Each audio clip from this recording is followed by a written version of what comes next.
अस्सलामुअलैकुम। आज की वीडियो का टॉपिक है वैल्यूएशन ऑफ स्टॉक्स।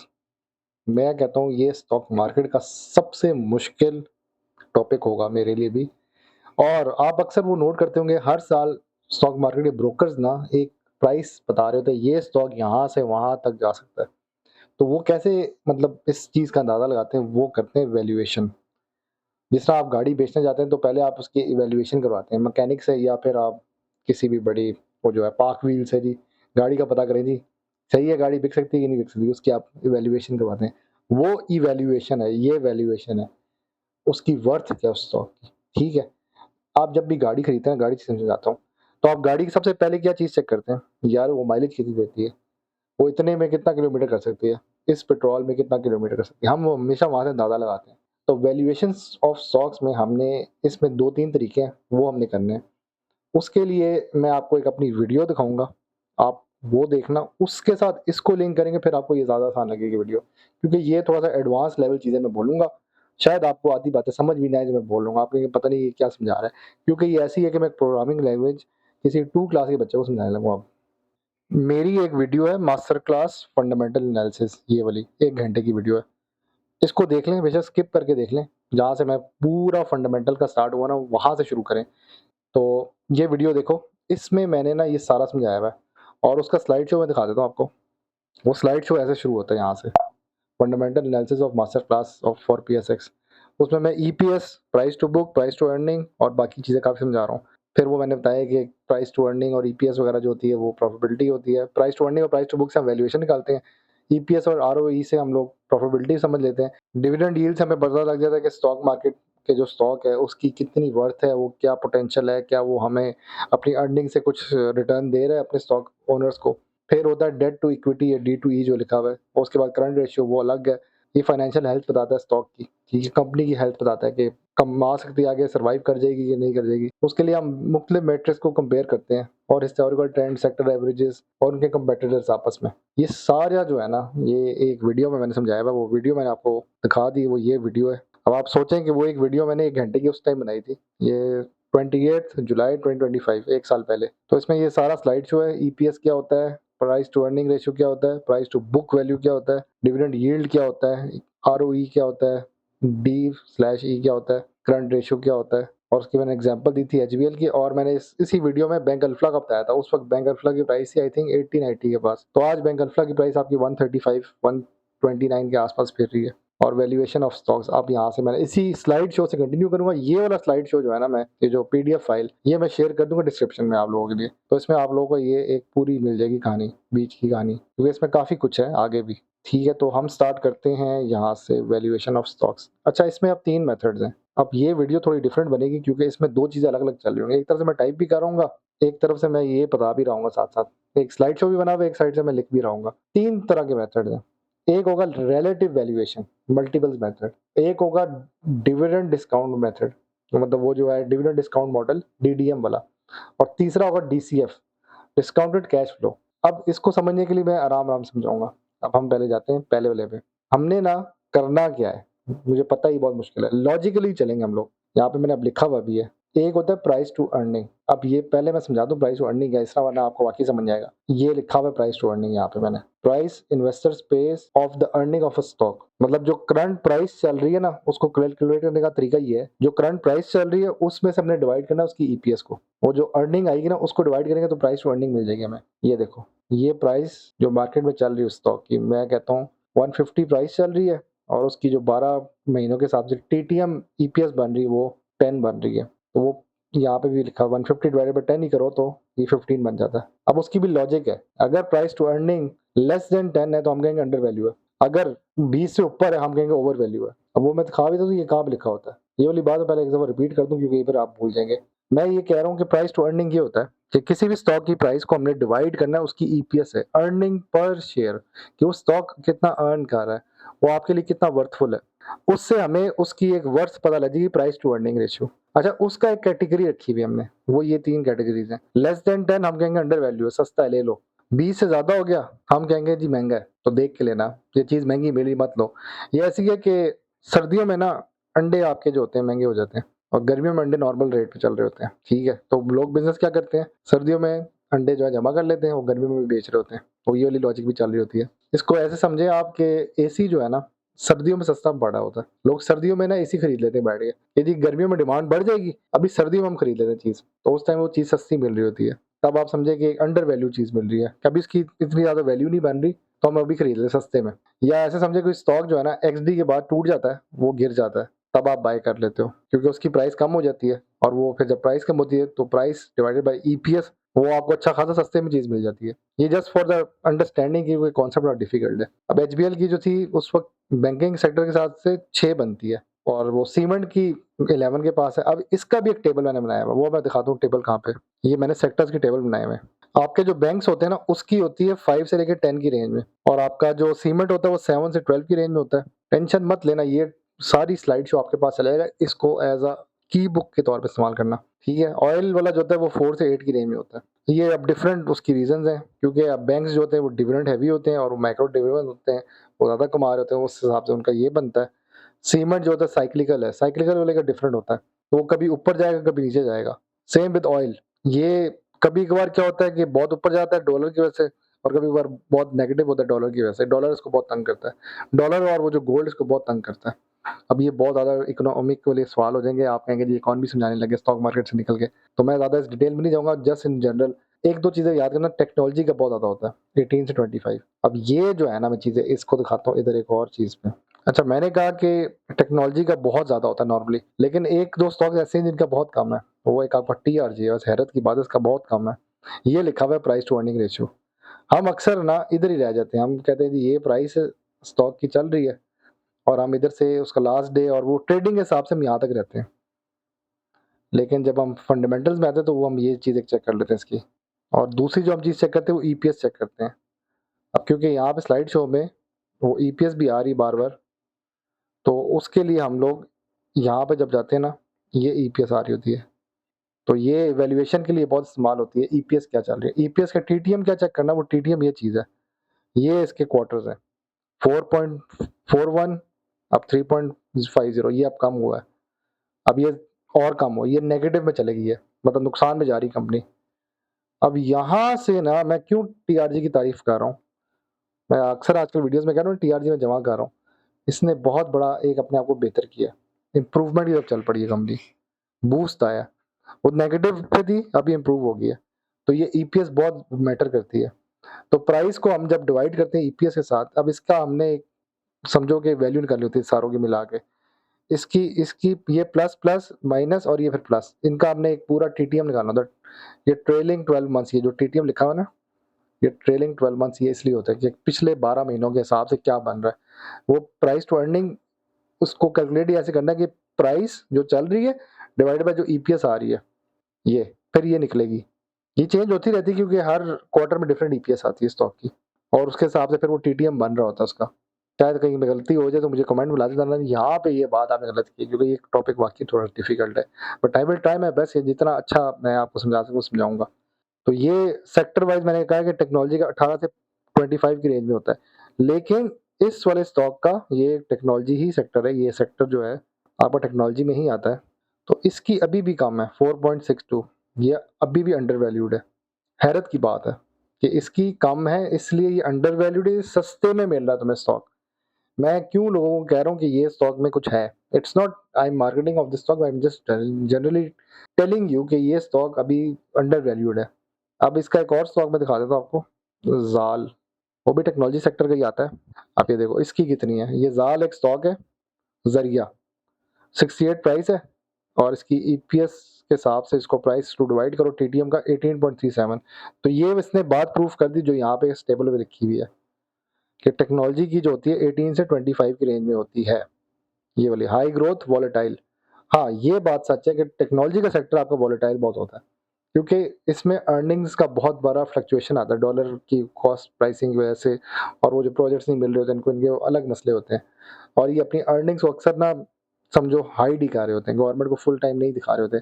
ये ऐसे ही है जैसे फ्रीलांसर जो है ना, वो कोशिश करता है टैक्स से बच जाए वो, तो कंपनीज भी ऐसी ही करती है मोस्टली। ये just for the general information. इसी तरह एक और स्टॉक है इसी का टेक्नोलॉजी का, वो मैं दिखाता हूँ आपको, PAKD है, पार्क डाटाकॉम। इसकी भी आप ईपीएस देखें। अच्छा, ये अभी भी अंडर वैल्यूड है 12.30, 154 के पास। अच्छा, यहाँ पे एक फ़ॉर्मूला ख़राब हो जाता है वैसे जनरली, बताता हूँ आपको। मैंने यहाँ पे लिखा हुआ है price to earning ratio less than 10, हम कहते हैं जी अंडर वैल्यूड है। अगर 20 से ऊपर है हम कहते हैं ओवर वैल्यूड है, और अगर 15 तक है तो एक मिडल रेंज में आ जाती बात। तो यहाँ पे अब ये स्टॉक जो है ये समझो फेयरली वैल्यूड में आता है। ये 10 से कम भी नहीं है और 20 से ज़्यादा भी नहीं है, मतलब लेस देन 10 भी नहीं है और 20 से ज़्यादा भी नहीं है। तो ये कह लो फेयरली वैल्यू, मतलब ले लो, आप ले सकते हो या आप वॉच करो इसको। ना ये महँगा ना ये सस्ता है, तो ये उस जगह पे आ जाता है, तो यहाँ पे ये बना हुआ है। अब ये भी एक मैंने टेबल बनाया था वैल्यूएशन की का, इसमें भी समझो लॉजिक क्या है। हम कहते हैं जो लो होता है ना 5 से लेके 8 तक होता है price to earning. Price to earning पे रहना फिलहाल, क्योंकि प्राइस टू अर्निंग जब समझ आ जाएगी तब आपको वैल्यूएशन ऑफ स्टॉक समझ आ जाएगी। 5 से 8 हम कहेंगे अंडर वैल्यूड है, ये सस्ता है। 9 से 15 हम कहेंगे, या 10 से 15 या 20 की रेंज में हम कह देंगे फेयरली वैल्यू है। यहाँ पे अब ये भी हो सकता है कि आप 20 से कम पे भी कह दे फेयरली वैल्यू में आ जाता है। 16 प्लस पे हम कहते हैं जी स्टॉक महंगा है, या 18 से ऊपर चला जाए हम कहते हैं स्टॉक बहुत महंगा हो चुका है। ये देखो अब यहाँ पे लिखी हुई रीजन, हम कहते हैं कि अगर प्राइस टू अर्निंग किसी स्टॉक की 5 से 8 की रेंज में, तो हम कहते हैं सस्ता है यार। एक लिहाज से 10 से कम है ना, हम कहेंगे सस्ता है। अगर वो 10 से ज्यादा है, 9 टू 15 की रेंज में आ रहा है, अभी रेंज आ गई इधर, तो हम कहेंगे फेयरली वैल्यू है। आप ले लो लेकिन देख के लेना, नॉर्मल फॉर मेच्योर और स्टेबल कंपनी। अब लकी होगा वो स्टेबल है। अगर 16 से प्लस पे चला गया, एक्सपेंसिव है, लेकिन उसकी लॉजिक ये चेक करनी है कि वो सेक्टर कौन सा आ रहा है। तो सेक्टर जो है वो आपको मैं दिखा देता हूँ। सेक्टर वाइज अब कुछ सेक्टर्स हैं जो बहुत ऊपर चले जाते हैं, जिस तरह ये है आपका टेक्नोलॉजी सेक्टर ही स्टार्ट 1825 के बीच में होता है, तो हम टेक्नोलॉजी की केस में हम उसको एक्सेप्ट कर लेते हैं।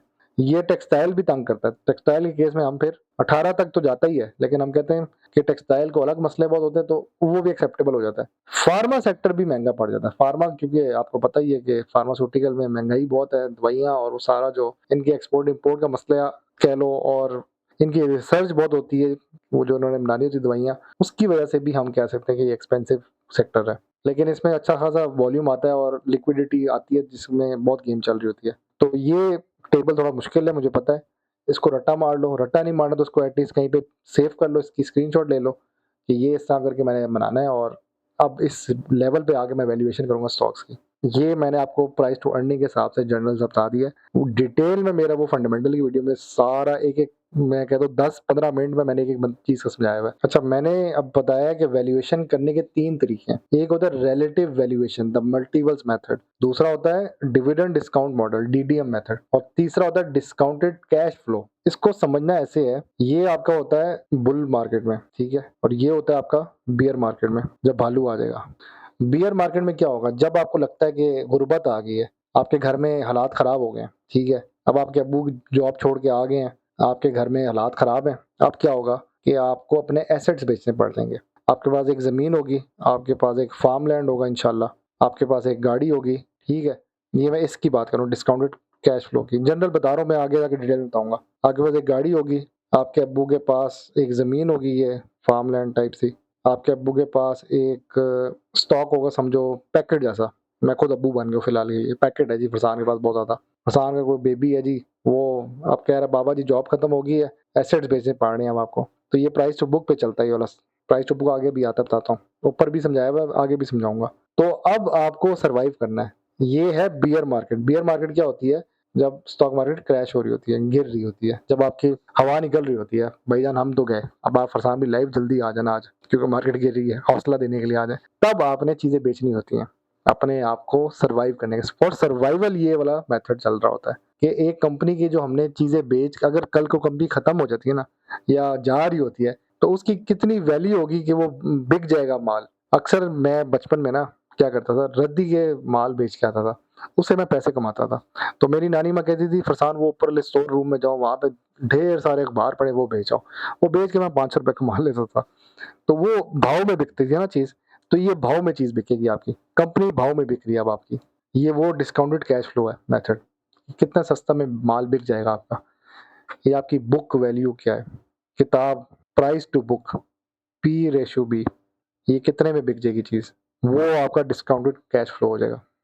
अच्छा, ये चीज बड़े मजे की काम आती है आपके एक रिफाइनरीज में। रिफाइनरी जो है ना आपको बहुत ज़्यादा फ़ायदा देता है। रिफाइनरी क्या करता है, महँगा सामान है उसका, ऑयल है, ऑयल की रिफाइनरी वैसे ही बहुत महँगी होती है, तो ये उसमें बहुत काम आती है चीज़, ठीक है। एक ये जो है आपका रिफाइनरीज़ में हो जाता है, आरईएफ, दूसरा ये आपके बैंक्स में होता है। आपने बचपन में एक गेम खेली होगी मोनोपोली की, अब मैं ना कोशिश कर रहा हूँ कि यार जिस तरह आपके बचपन के साथ एग्ज़ाम्पल्स के साथ लिंक करूँगा ना, फिर आपको ज़्यादा अच्छा समझ आएगा। बचपन में हम लोग एक गेम खेलते थे मोनोपोली की, ठीक है, उसमें 4 बंदे बैठे होते थे इधर-इधर, इधर एक ये बैठा हुआ है, एक ये बैठा हुआ है, एक ये बैठा हुआ है। मुझे याद है उसमें ना एक एंड में आता था मेफेयर, उसका होटल बड़ा महँगा बनता था, ठीक है। अब लिंक करूँगा इससे बात। आपकी गेम यहाँ से स्टार्ट होती थी, जो बंदा इधर आके फँसता था ना, वो रोता था बैठ के, क्योंकि ये सबसे महँगा होटल होता था और उसके पैसे देने पड़ते थे। अब आपको पता है बैंक सबसे महँगा होता है। कोई बैंक अगर खत्म होने लगा ना, तो वो बंदा लकी है कि उस बैंक को पकड़ ले, क्योंकि बैंक बिकेगा अच्छे पैसों में और नॉर्मली बड़ा बैंक ही छोटे बैंक को खरीद लेता है। रिफाइनरी भी बड़ी महँगी बिकती है। अब आप कहेंगे इसको इससे लिंक क्यों किया? क्योंकि इसके अंदर भी यही होता था कि हम एक होटल बनाते थे और एक घर बनाते थे। अगर तो उसमें होटल बन जाए ना, तो जो बंदा इस वाले मेफेयर में आके फँसा था, मेफेयर था या मरकरी नाम था, मेरे ख्याल से मेफेयर ही था, मुझे थोड़ा-सा नाम भूल गया। मोनोपोली का आखिरी वाला जो होता था, मेफेयर बड़ा मुश्किल होता था। वो बेचारा जो बंदा इधर आके फँसता था, वो रोता था, कहता था मुझे भाई प्लीज़ माफ़ कर दे। तो बैंक भी अगर कहीं बिके ना, तो पैसा बहुत आता है। तो अगर ये बेयरिश मार्केट भी होगी ना, तो सबसे सेफ आपके जो स्टॉक्स होंगे, वो बैंक्स वाले होंगे, क्योंकि बैंक जो है ना अच्छे भाव में बिक जाएँगे। आपके एक तो रिफाइनरी नंबर 1, नंबर 2 पे बैंक्स, या नंबर 1 पे बैंक्स करो, नंबर 2 पे रिफाइनरी कर लो। तो मैं इसलिए अक्सर एक रिफाइनरी का नाम लेता हूँ, अब तो मैं उसका फ़ैन हो गया नंबर 1, एनआरएल का कहता हूँ, और नंबर 2 पे मुझे अब एटीआरएल बड़ी पसंद आई हुई है। एटीआरएल मैंने अभी थोड़ी कम रखी हुई है, एनआरएल मैंने बहुत ज़्यादा रखी हुई है, कि ये रिफाइनरीज़ आपको ना सेव कर लेती हैं, अच्छी प्राइस पे चल रही हैं। आगे मैं एक लिस्ट दिखाऊँगा स्टॉक्स की, उनकी वैल्यूएशन भी की हुई है। आगे आएगी, टेंशन ना लो। ये वीडियो इंशाल्लाह आपको पसंद आएगी। तो मोनोपोली की गेम के साथ इसको लिंक किया है कि रिफाइनरीज़ और बैंक्स जो है ना, आपको इस वाले डिस्काउंटेड कैश फ्लो, जब आपकी मार्केट क्रैश होगी, गिर रही है जी, बस दुनिया गई, वर्ल्ड वॉर 3 नाउज़ुबिल्लाह स्टार्ट हो गई है जी, अब गया। तो आपके जो सारा कुछ है ना, भाव में जो बिकेगा, वो बैंक्स और रिफाइनरीज़ आपके टॉप पे होंगे। इसमें आप कह सकते हो कि ऑयल भी होना चाहिए और बाकी भी। ऑयल तो आता रहेगा ना इम्पोर्ट होके, और ऑयल आपके मुल्क के अंदर भी है। लेकिन जो रिफाइन करेगी ना चीज़, वो रिफाइनरी ही करती है। टेक्सटाइल सेक्टर भी ठीक है, लेकिन रिफाइनरी इधर वैल्यूएबल चीज़ है, इस सेंस में। ठीक है? तो ये आपका बेस्ट हो जाएगा इस मामले में। नंबर 2 पे आपका आता है ये वाला डिविडेंड डिस्काउंट मॉडल। अच्छा, मुझे ना ये चीज़ बड़ी पसंद थी एक टाइम पे। जब भी मैं कोई स्टॉक लेता था, मैं हमेशा उसका देखता था कि वो डिविडेंड कितना देता है। मैं आपको दिखाता हूँ। एक कोई-सा भी स्टॉक कह लो। मैं ना पैकेट की चलो मिसाल लेता हूँ। मैं जब भी किसी स्टॉक की सर्च करता था, मैं सबसे पहले ना उसके नीचे जाता था और उसका मैं डिविडेंड चेक करता था, पे आउट्स ये वाला, कि वो क्या दे रहा है हमें, कितना पे आउट दे रहा है। तो पैकेट का मैं हमेशा देख रहा था, पैकेट कितना देता है। 20, 30, 40, 30, 30, ये अच्छा खासा डिविडेंड देता है। तो मैं हमेशा देखता था कि वो कंपनी हमें कितना पैसा दे रही है। वो पैसा जो है ना, वो इधर आ जाता है इस मेथड में, डिविडेंड डिस्काउंट मॉडल वाला, कि अगर आपने कोई कंपनी ली, मैंने एक ले ली, समझो ईफड ले लिया, इसकी प्राइस है जी 230, ये साल में आपको 4 इंटू 4 ₹16 देता है। तो मैं उस वक़्त छोटे होते पता है क्या मैथ्स करता था उस टाइम, मुझे याद है। मैं कहता था अगर मैंने 2,30,000 डाला ना, तो मुझे मिलेगा 16,000 पर ईयर, ठीक है? क्योंकि साल में उसने ₹16 दिया ना, तो 16,000 पर ईयर मिलेगा। अब मैं क्या करता हूँ, इस 16 को डिवाइड करूँगा इससे, कि कितनी देर में ये पूरा मुझे कर देगा मेरे पैसे। 2,30,000 को मैंने 16,000 से डिवाइड किया, तो 14.3 साल लगेंगे मुझे मेरे पैसे पूरे करेगा। लेकिन इसमें वही बात है, मैं कितने ज़्यादा जमा करूँगा ये स्टॉक्स, तो ये जल्दी, ये जो नंबर है ना, ये जल्दी कंप्लीट हो जाएगा। ये विदिन 3-4 ईयर्स आपके पैसे पूरे कर देगा ये स्टॉक।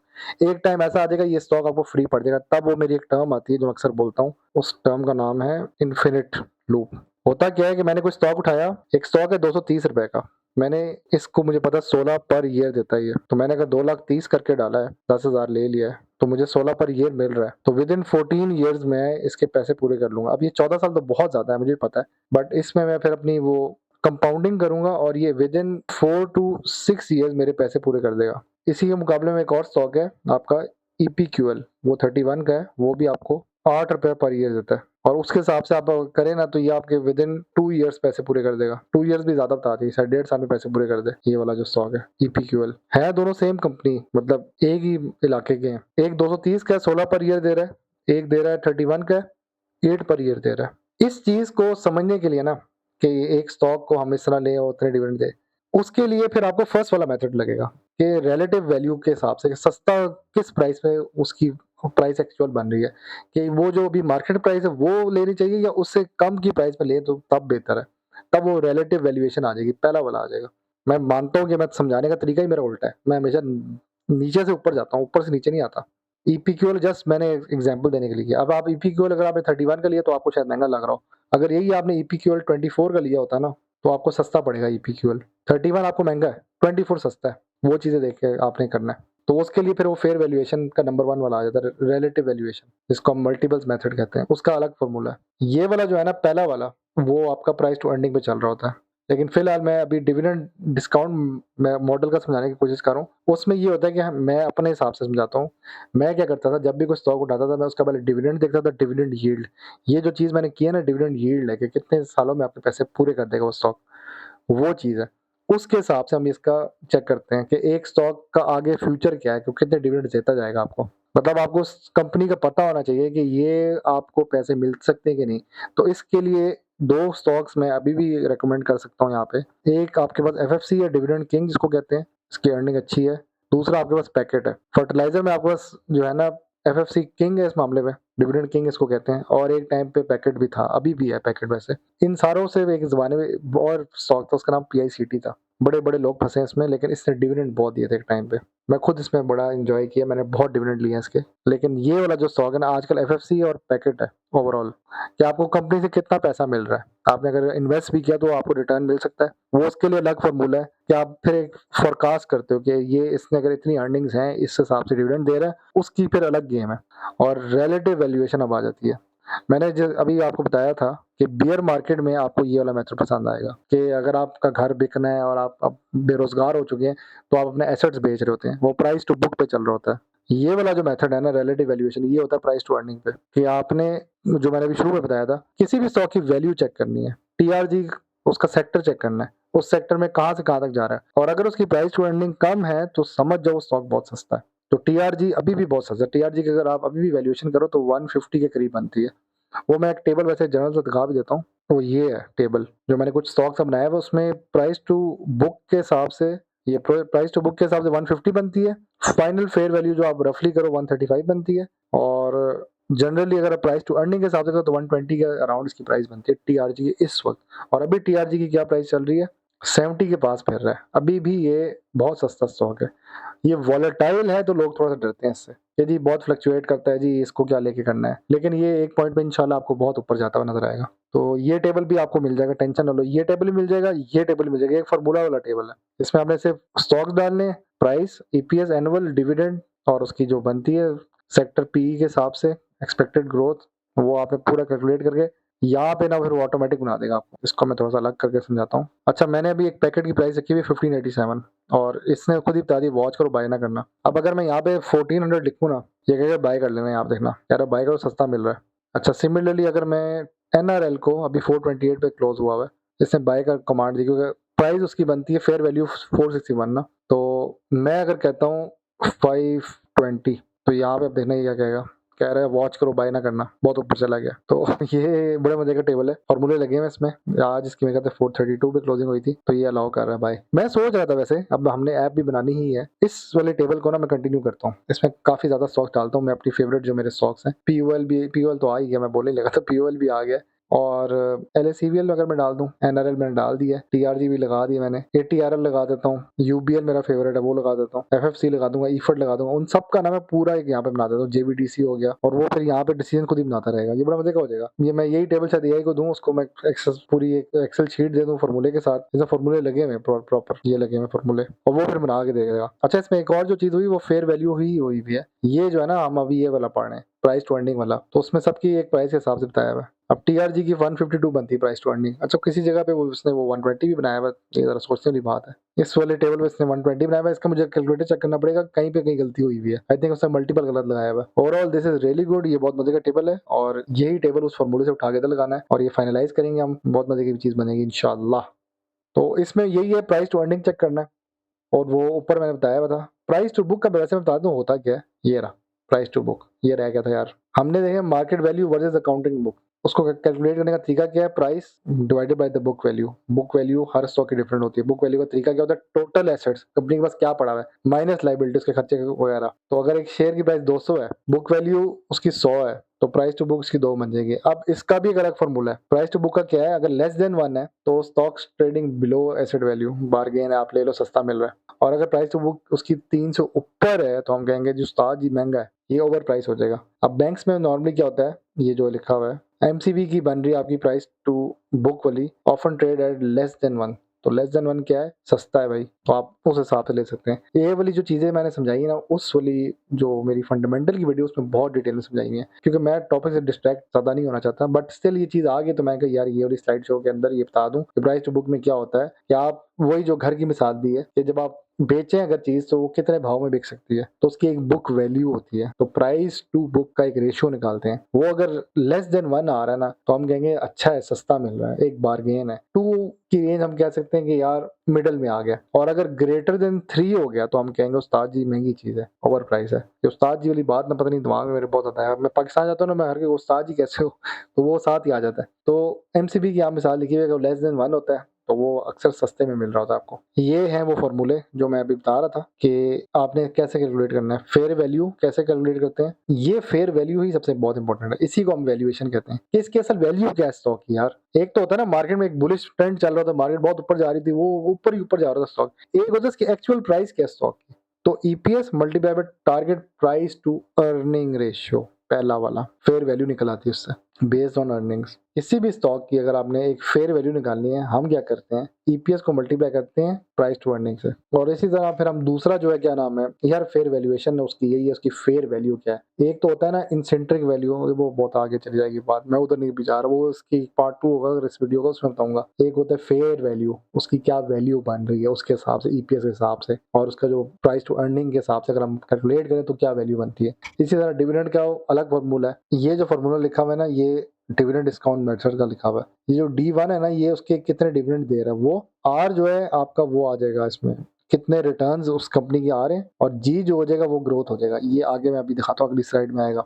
और ये जो तीसरा वाला होता है, ये price to book, floor price को लिखी होती है कि कितना जमीन पे आ चुका है, कितने में माल बिकेगा आपका, ये वो फ्लोर प्राइस हो जाएगा। प्राइस टू अर्निंग मल्टीपल, पहला वाला जो है वो पॉपुलर चॉइस है, सबसे ज्यादा लोग यही यूज करते हैं। उसकी अर्निंग के हिसाब से ईपीएस और टारगेट प्राइस, ये समझो किताबी है, ये वाली बात ना किताब है। बाय द एक्चुअल बुक क्या प्राइस बनती है, ये जो है अगर गिर जाए सस्ते में कितने का बिक सकता है माल, और ये है कि कंपनी कितना कमा के दे रही है, उस हिसाब से आपने लेना है कि लेना। जो मैंने लॉजिक बताई थी, मैं नॉर्मली क्या करता हूँ, एक स्टॉक का डिविडेंड की कैलकुलेशन कर रहा हूँ तो कंपाउंडिंग और डिविडेंड के हिसाब से कर रहा हूँ। तो मेरी शुरू में 1-2 वीडियोस भी हैं इस बारे में, मैंने एंग्रो फर्टिलाइजर को कंपेयर किया था यूबीएल के साथ, तो उसमें कंपाउंडिंग का आया था टॉपिक, वो भी देख लेना। उसमें मैंने सारा बताया हुआ है कि ईफर्ड ने इतने डिविडेंड दिए और यूबीएल ने इतने डिविडेंड दिए, यूबीएल की प्राइस में कंपाउंड हो गया, ईफर्ड की प्राइस में स्लो कंपाउंड हुआ था। तो ये डिविडेंड डिस्काउंट मॉडल उधर आ जाता है। आ जाओ भाई, पहला वाला relative valuation the multiples method, ठीक है। ये सबसे इंपॉर्टेंट मेथड है, और इसमें हम कंपनी की वैल्यू पता लग जाती है मार्केट की एवरेज के हिसाब से, मार्केट में जो चल रहा है उस हिसाब से ही आपको स्टॉक कितने का मिल रहा है। अब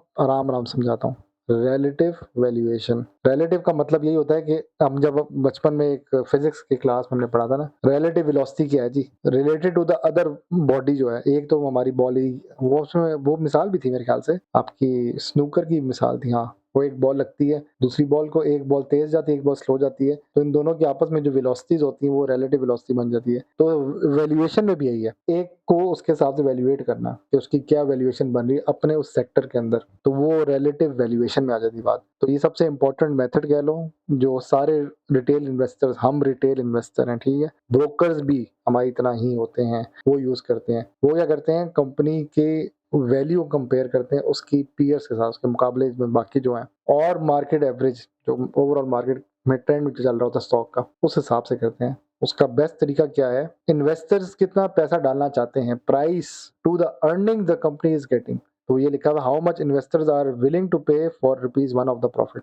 ठीक है, ₹1 ऑफ द प्रॉफिट, कितना हम लोग उसमें लगाएं कि वो हमें कितना दे सकते हैं रिटर्न, ये वो है। फॉर्मूला वही है, प्राइस जो चल रही मार्केट में उसको डिवाइड करना है ईपीएस के साथ। ईपीएस वो मैंने टीटीएम वाला बता दिया, नहीं तो सीक्स की एक वेबसाइट है वो मैं दिखा देता हूँ, उसमें भी ना ये काफ़ी डिटेल में बना हुआ है। सीक्स नहीं है तो यार एक स्टॉक इंटेल की वेबसाइट है ये वाली, इसमें अपना अकाउंट बना लो, इसमें ना सब स्टॉक्स की फंडामेंटल्स की भी बनी हुई है। इसमें आप कोई भी स्टॉक सर्च करो, एंग्रो एच टाइप, ये देखो मैंने इसको क्लिक किया, ये आ गया एंग्रो एच, इसने माशाल्लाह आज बहुत अच्छा एक जंप भी दिया था। तो ये अब सारे आ गए, ये वाला जो है ना, एक तो ओवरव्यू, एक प्रोफाइल, एक परफॉर्मेंस, एक फाइनेंशियल पे जाना है आपने। फिर समझा देता हूँ, आप जब इस वेबसाइट पे शुरू से जाता हूँ मैं, ये मेन वेबसाइट है, मैं यहाँ पे लिखता हूँ एंग्रो एच, ENGROH, ये आ गया Engro H, Engro holding company है। अच्छा कभी अगर क्लिक नहीं होता तो दो तीन दफा करो, ये फिर चलता है। ये स्टॉक खुल गया, ठीक है, इसमें एडवांस चार्ट, उसमें कैंडल्स आ जाती हैं। अब इसको क्या करना है, यहाँ से हमने जाना है परफॉर्मेंस, ये आ गया आपका कितना गेन करे अब तक, और डिविडेंड देखो इसने देना ही छोड़ दिया,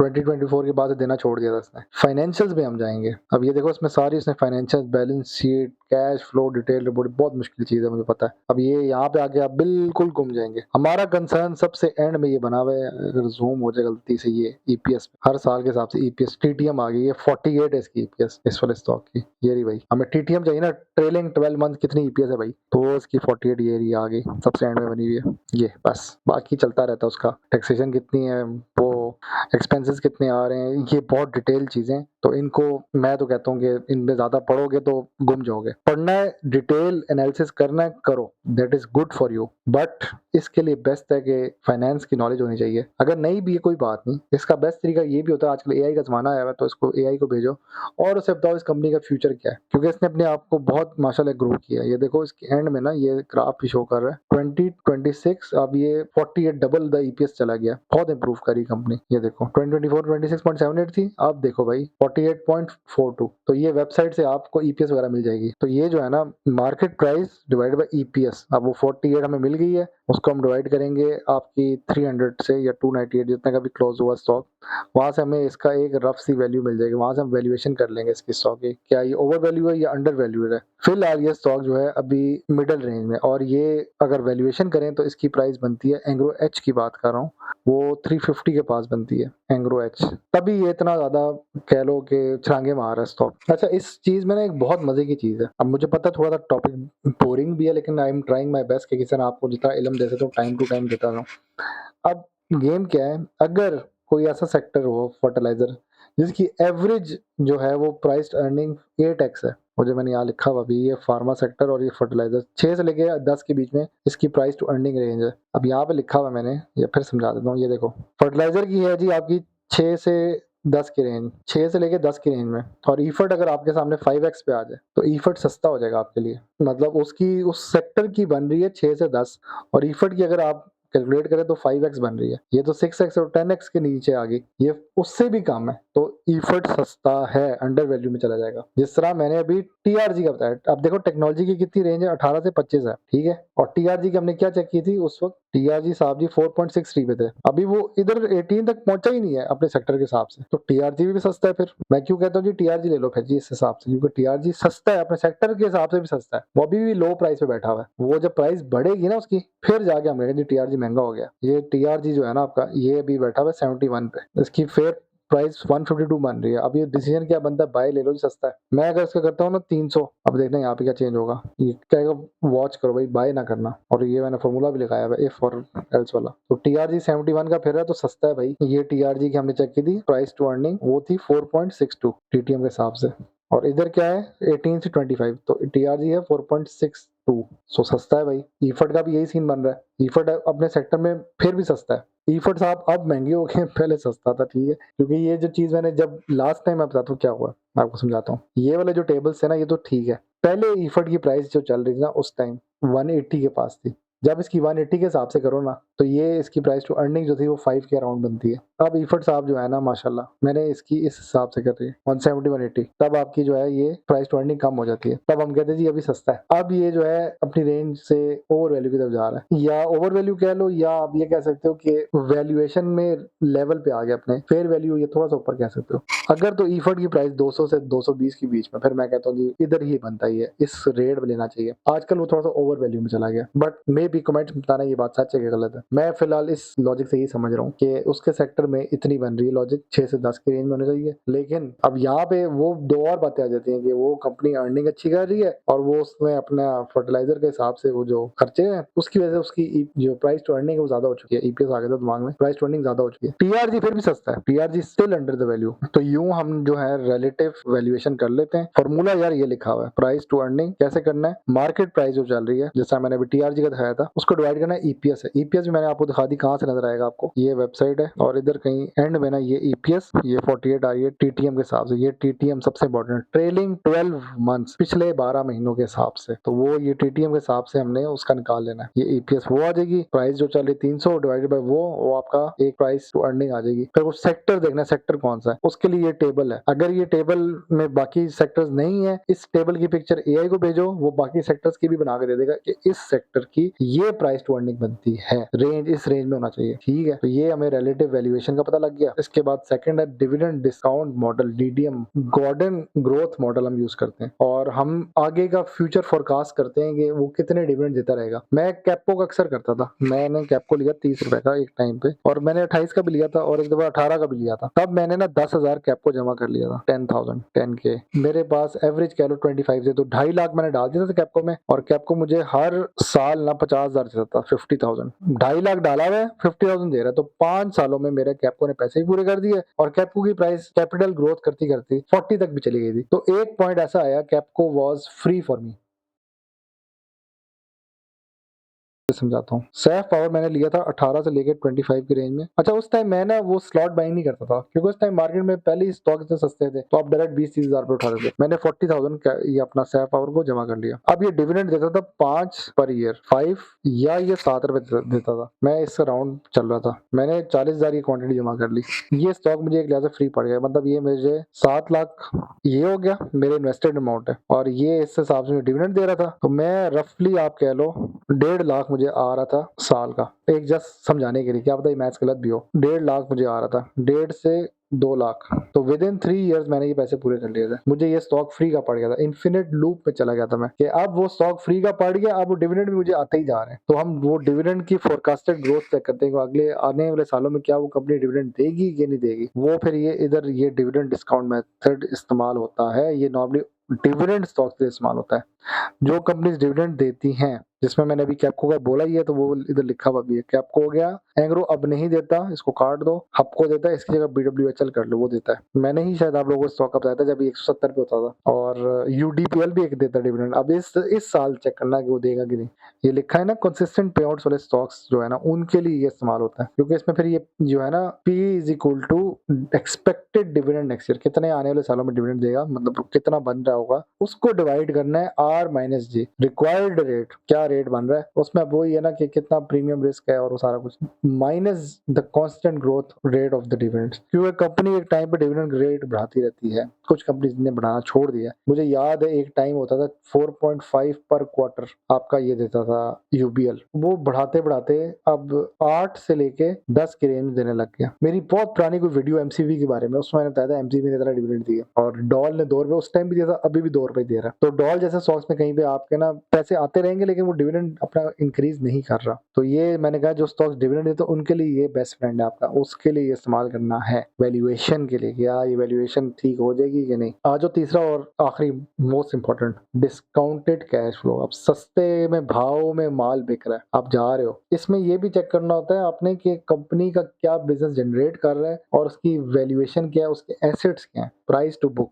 उसकी क्या वर्थ है। जिस तरह ये एक आईपॉड है, ठीक है, मैंने ना एक बंदे से ये खरीदा है, उसको मेरे ख्याल 10,000 रुपए दिए और उसने खुशी खुशी दे दिया, कहा ये लें जी फरसान साहब, आप ये 10,000 का ले लें। अब मेरी इसमें क्या चीज नजर रही है, ये दुनिया का आखिरी आईपॉड है, इसके बाद एप्पल शायद आईपॉड ना बनाए। तो एक पॉइंट भाई ऐसा हो जाएगा कि ये अभी भी माशाल्लाह काम सही कर रहा है, इसमें मैं लूडो स्टार भी खेलता हूँ। एक पॉइंट ऐसा हो जाएगा ये रेयर आइटम बन जाएगा और ये मैं बेचूंगा ना जब, तो अच्छा पैसा बिक जाएगा, 50,000 या लाख का बिकेगा। मैं ईबे पे लगा के अच्छा खासा बेच सकता हूँ और ये मैं फायदे की चीज बेचूंगा। तो ये जो डीसीएफ मेथड है ना, इसमें आपने देखना होता है कि वो जो आप चीज खरीद रहे हैं, कल को अगर आप बेचेंगे ना तो उसके पास एसेट्स और वैल्यूएशन या उसकी वैल्यू क्या है। तो ये आईपॉड भी ना, मैं उसकी एप्पल की वैल्यू चेक करूंगी। एप्पल की जो चीज है ना वो बारे में होती है। एप्पल की मार्केटिंग नहीं कर रहा मैं, वैसे एप्पल का फैन बॉय था, हूँ नहीं, ये एप्पल वॉच भी रखी हुई है, अब ये भी ले ली, डिविडेंड से मैं ले रहा हूँ तो चीज़ें इस तरह की। तो ये डीसीएफ मेथड उधर इस्तेमाल होता है कि उसकी क्या एसेट्स हैं, उसके पास क्या कुछ पड़ा हुआ है। इसको टेंशन नहीं है मार्केट गिर रही है, ऊपर जा रही है। गिर रही हो तो ये वर्थफुल होता है कि भाई काम की चीज़ें खरीद लो, ठीक है। अब मैंने ये काम की चीज़ नहीं है but for the short time मुझे असल में बड़े मोबाइल में देख के थोड़ा-सा सर को और आँखों को दर्द होता है, तो मैं छोटे मोबाइल में बैठ के गेम खेलता हूँ। बड़े मोबाइल पे ना मेरे से लूडो नहीं खेली जाती, इतनी बड़ी स्क्रीन। तो मैं वो छोटे से मोबाइल में ना इस तरह के यूज़ करता हूँ और मुझे स्लिम चीज़ें बहुत पसंद हैं, आराम से हैंडी चीज़ें। तो ये गोल्ड स्टैंडर्ड होता है, इसमें टेंशन नहीं होती आपको और ये अक्सर जो है ना, वो जो ब्रोकर्स भी वो भी लिखे हैं मैंने, आरिफ हबीब और एकेडी वाले जो वो उसके थ्रू कैलकुलेट कर रहे होते हैं। इसमें ना आपने एक बहुत इंपॉर्टेंट चीज़ देखनी होती है, कंपनी का कैश फ्लो कितना है, याद कर लो। मैं एक बात बोलता हूँ कैप्को के बारे में। कैप्को एक ऐसी कंपनी है, ये ऐसे दादा-बुआ हैं जिनको अपने फ्यूचर का नहीं पता, लेकिन वो इतने अमीर हैं, आपको डिविडेंड अगले 10 साल दे देगा। नेक्स्ट 10 ईयर तक डिविडेंड देता रहेगा, इतना अमीर है ये कंपनी। 1-2 प्लांट होंगे, शायद और भी हो गए हों, लेकिन 1-2 उसकी मुझे ये कन्फर्म है। मैं फिर से बात रिपीट करता हूँ, ये वो दादा-बू हैं, जो बहुत अमीर हैं, अगले 10 साल तक डिविडेंड देते रहेगा आपको, लेकिन इसको अपनी ज़िंदगी का नहीं पता, ठीक है? इस कंपनी का फ्यूचर का नहीं पता। बुज़ुर्गों को अपना फ्यूचर नहीं पता होता ना, तो वो तस्बीह कर रहे होते हैं। वैसे तो हमें भी नहीं पता अगले लम्हे का कौन अल्लाह ताला के पास पहले चला जाए। वो होता है ना कि आने की तरतीब है, जाने की तरतीब नहीं है। मेरा भाई तबलीगी बंदा वो यही बोलता रहता है और कहता है भाईजान अल्लाह अल्लाह करते रहो, अस्तगफिरुल्लाह करते रहो। तो स्टॉक का भी यही है भाई, इसका फ्यूचर बहुत ब्राइट का नहीं पता किसी को। इसका फ्यूचर में डिविडेंड का पता है, अगले 10 साल तक ये डिविडेंड देता रहेगा। इसके पास कैश फ्लो बहुत ज़्यादा है, ये जो कैश फ्लो लिखा है ना, फ्री कैश फ्लो बहुत ज़्यादा है इस कंपनी के पास। ये शो नहीं करता लेकिन इसके पास बहुत कंपनी के पास पैसा है, तभी तो ये डिविडेंड दे रहा है यार। तो ये चीज़ चेक करनी कि कौन-सी कंपनी मैं लूँ जो कल को अगर मसला भी बैठ जाए उसके डिविडेंड मुझे आते रहें। तो मैं अक्सर जब मार्केट क्रैश होती है ना, मैं क्या बात बोलता हूँ, डिविडेंड स्टॉक्स, ये डिस्काउंटेड कैश फ्लो ने मैं कहता हूँ डिविडेंड स्टॉक्स पकड़ो भाई, क्योंकि यही आखिरी स्टॉक्स रह जाते हैं जो आपको सेव कर रहे होते हैं। असल में मैं बार-बार लाइट देख रहा हूँ, ये बंद हो जाती है भाईजान, मेरी आधी रिकॉर्डिंग जो है विदाउट माइक हो जाती है। तो मैं ये बात बोल रहा हूँ कि आपने डिविडेंड वाले स्टॉक्स पकड़ने हैं, जिनका कैश फ्लो अच्छा है, आने वाले टाइम में वो डिविडेंड देते रहेंगे। एक टाइम था आपकी मार्केट बहुत गंदी क्रैश हुई थी, 2021 की बात है, मतलब उठ ही नहीं रही थी 2020 में भी, तब सारे लोग ना डिविडेंड स्टॉक्स पीछे भागे थे। उस टाइम भी यही वजह थी कि मार्केट में जब आप ऐसा समझो कि हलचल नहीं है और मूवमेंट नहीं आ रही, अच्छी जंप नहीं ले रही, फिर आप डिविडेंड स्टॉक्स में इसलिए जाते हो कि उनका डिविडेंड आता रहता है, आपका एक चूल्हा किचन चलता रहता है। ये उस हिसाब से होता है। मुझे अक्सर घर में मैसेज आ रहे थे, "ओह! तुझे कोई डिविडेंड तो नहीं आया?" मैं कहा, "हाँ, आ गया, फलाने स्टॉक का आया।" "अच्छा जी, चलो जी घर में पैसे बाँट दो।" तो मैं पैसे बाँट रहा होता हूँ। तो ये उस हिसाब से ये वाला जो मेथड है ना बहुत मज़े का है कि आपने प्रोजेक्ट करना है और अगर कल कंपनी जा रही है तो आपको एटलीस्ट उसका पता हो कि उसके पास एसेट्स कितने हैं, उसके पास माल कितना है। तभी मैंने कहा था रिफाइनरी एक अच्छा सेक्टर है उस हिसाब से कि ये महँगा बिकेगा, स्टील महँगा बिकेगा, रिफाइनरी तो सबसे महँगा बिकता है, बैंक बहुत महँगा बिकता है। तो ये जो 3 बोल दिए ना, रिफाइनरी, स्टील और बैंक, स्टील का फिर भी कन्फर्म कर लें, रिफाइनरी और बैंक का कन्फर्म है। और इसमें आपने ये चेक करना होता है कि कंपनी की ग्रोथ कितनी है, अगले 5 या 10 साल। तो मैंने वो भी कैप्को की मिसाल दे दी थी। तो उस हिसाब से वो आपकी जेब में कितने पैसे वापस आएँगे, उसका फ़ॉर्मूला लिखा हुआ है CF1 और 1 प्लस आर, ये इसका फ़ॉर्मूला लिखा हुआ है। इसमें इतनी ज़्यादा डिटेल में जाओगे तो गुम जाओगे। इसका वो मैंने वो जो एक्सेल शीट दिखाई ना आपको, ये वाली जो चीज़ दिखाई ना, इस हिसाब से आपने ये मेथड नंबर 3 है, इस हिसाब से आपने ये सारी कैलकुलेट करनी है। मैं ना अब इसमें ये इंसर्ट करूँगा, इस वाले में एक टेबल बनाऊँगा प्राइस टू बुक और सारे स्टॉक्स का मैं लगा दूँगा। ज़्यादा तो नहीं, जितने हैं वो लगा दूँगा या इस फ़ाइल को मैं अपलोड कर दूँगा अपनी ड्राइव पे और उसमें एडिटर मैं खुद बन जाऊँगा, उस हिसाब से ये अपडेट होती रहेगी। जैसा मैंने डिविडेंड वाली फ़ाइल दी है ना, उसी तरह मैं वैल्यूएशन की फ़ाइल भी दे दूँगा। ये ब्रोकर्स शेयर करते हैं प्राइसेज़, तो मैं ब्रोकर तो नहीं हूँ, मैं कल का एक छोटा-सा बच्चा हूँ, फिर भी मैं आप लोगों के लिए इतना कर दूँगा। तो ये वो फ़ॉर्मूला भी लगा हुआ है उसमें, तो ये फ़ॉर्मूला उसमें लगाओ और उस हिसाब से आपको मिल जाएगा कि किसकी क्या बन रही है। कैश फ्लो और ये जो आर है वो आपको यहाँ पे नज़र आएगा। आर होता है आपका रिक्वायर्ड रेट ऑफ रिटर्न, कितना मिल जाएगा वापस। तो मैं क्यों हमेशा टीआरजी की बात करता हूँ कि टीआरजी जैसी कंपनी जो है ना, ये कैश फ्लोज़ हैं, ये डॉलर वाली कंपनीज़ हैं, सिस्टम डॉलर वाली कंपनी है। आईटी जो है ना, डॉलर का सारा पैसा है। और बात है पाकिस्तान में नहीं आता लेकिन पैसा बहुत है भाई इनके पास। तो ये डॉलर वाली कंपनीज़ में बड़ा मज़े का हो जाता है। अगर कल को ये जाती भी तो इनका पैसा बहुत है भाई, पीछे से सोना मिलेगा, सोना तुम लोगों को। तो ये डिस्काउंटेड कैश फ्लो वाला मेथड उस काम के लिए इस्तेमाल होता है। तो मैंने इसमें वैसे काफ़ी कुछ मिस भी कर दिया है यार, मुझे लगता है। मैंने मतलब उस हिसाब से समझा जी उसको ऐसे कैलकुलेट करना है, उसको ऐसे कैलकुलेट करना है। I just give a general overview कि ये 3 मेथड हो जिसका आप वैल्यूएशन कर सकते हैं। तो आई होप सो ओए खत्म हो गई slide show. I hope so आप लोगों को वीडियो पसंद आई होगी। I hope so and I pray इंशाल्लाह पसंद आए आप लोगों को। ये सारी चीज़ें जो है ना विद टाइम आपको समझ आएँगी और मैंने आपको जितना मुझे इल्म था मैंने दे दिया। I tried my best to give the best possible content to you guys. तो खुश रहें, आबाद रहें। अल्लाह हाफ़िज़। यार एक रिक्वेस्ट है, 1 मिनट रुको। आपने कहा वीडियो बंद हो जाएगी यहाँ से। रिक्वेस्ट ये है कि इस वीडियो को ना थोड़ा-सा आगे तक देखो, समझो। नहीं समझ आती कमेंट करो इस वीडियो से रिलेटेड। नॉर्मली लोग करते हैं जी उसका बता दें, थॉमसन का बता दें, इसका टारगेट प्राइस बता दें। इसमें जो-जो गलतियाँ मेरे से हुई हैं, वो काइंडली कमेंट में बताना, यहाँ पे आपने ये चीज़ सही नहीं बताई। और ये स्लाइड शो जो है ना मैं लाज़मी शेयर कर दूँगा, ये वाला, क्योंकि इसमें सारा कुछ ही है और ये मैंने अभी सारा बनाया है। ये तो मैंने एक और जगह से उठा के लगाया है, इसके बाद मैंने ये वाला, ये वाला, ये वाला टेबल और ये वाला, उसके बाद मैंने ये वाली फ़ाइल, ये तो चलती आ रही किताब ही मेरी, ये वाला और उसके बाद मैंने ये वाला। मैंने कुछ स्टॉक्स रखे थे, हाँ ये रहे। उनका मैंने बनाया हुआ था कि किसकी क्या प्राइस बनती है। तो बीडब्ल्यूएचएल मैं कहता हूँ ना ले लो भाई, बहुत मज़े का स्टॉक है। तो उसकी वैल्यूएशन में ये प्राइस बनती है 223। एनआरएल मैं हमेशा ही कहता हूँ, तो 420 बनती है अगर कल को जाती भी कंपनी। जेवीडीसी बहुत महँगा, जेवीडीसी की लॉजिक मैं ये बता देता हूँ। ये आता है आपका प्रॉपर्टी सेक्टर में, प्रॉपर्टी महँगी हो जाएगी एक पॉइंट पे, तभी ये चल रहा है। 150 पे पहुँचा हुआ है, 150 पे पहुँचा हुआ है। टीआरजी वही है, डॉलर है भाई। पैकेट सिगरेट कंपनी है, तो अभी इसमें वैसे ये गलत लिखा हुआ है, इसकी इतनी नहीं बनती। और मुझे लगता है ये भी काफ़ी इसमें गलत है, इसको मैं थोड़ा अपडेट करूँगा, इसका फ़ॉर्मूला जो है ना थोड़ा-सा अपडेट करने वाला है। मुझे शक हो गया थोड़ा-सा गलत हुआ हुआ है। स्क्रीनशॉट ना ले लेना, फरहान भी आपने कहा था इतना बनता है। पकड़ा जाता हूँ हर जगह में। ये अभी देखो एफएससी के 610 बता रहा है। इसको ना मैं थोड़ा-सा चेक करता हूँ, कहीं पे मुझे लगता है गलती हुई है, बट फेयर वैल्यूएशन के हिसाब से ठीक चल रहा है सारा कुछ। पैकेट पे बहुत गलत बता रहा है भाई, पैकेट पे ये 1500-1600 की रेंज में बनता है। So this is what I will try my best to do और ये सारा उस हिसाब से बता दूँगा। ये जेवीडीसी का मुझे शक हो रहा है, ये ज़्यादा बनेगा क्योंकि प्रॉपर्टी महँगी होती है। तो ये वाली फ़ाइल, ये एक्सेल शीट, ये स्लाइड शो, ये 3 फाइल्स इंशाल्लाह शेयर हो जाएँगी, देख लेना और खुश रहें, आबाद रहें। यहाँ पे मैं वीडियो का इख्तिताम करता हूँ। अल्लाह हाफ़िज़।